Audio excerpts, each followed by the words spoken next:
శివరాత్రి ఒక్క రాత్రి జీవితాన్ని మార్చే శక్తి అండి.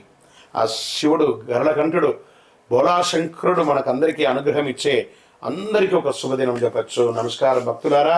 మహాశివరాత్రి అంటే కేవలం ఉపవాసం కాదు, కేవలం జాగరణ కాదు. ఇది మనలో అజ్ఞానాన్ని చీల్చి చెండాడి రాత్రి. ఇది శివతత్వాన్ని అనుభవించే ఒక అద్భుతమైనటువంటి రాత్రి అని కూడా చెప్పచ్చు.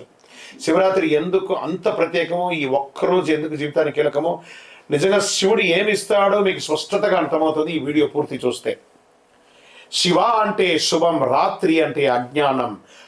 ఆ యొక్క శుభాన్ని ఇచ్చే శివుడు అజ్ఞానాన్ని ఇచ్చే ఆ రాత్రి తొలగించే రాత్రి శివరాత్రి.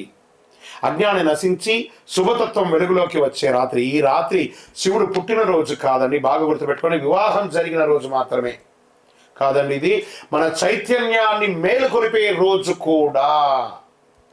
ఈ రాత్రి ఎందుకు అంత శక్తివంతమైనదంటే, పురాణాల ప్రకారం మహాశివరాత్రి నాడు భూమి, ఆకాశం, బ్రహ్మాండ శక్తులు ఒకే లయలో ఉంటాయి. మన శరీరంలో శక్తి సహజంగా పైకి ప్రయాణిస్తాయి. అందుకే ధ్యానం సులభం, మంత్ర జపం ప్రభావవంతంగా ఉంటుంది, మనసు నిశ్శబ్దంగా ఉంటుంది. ఇది భక్తి కాదు, శరీరం మనసు యొక్క శాస్త్రం అని కూడా చెప్పచ్చు.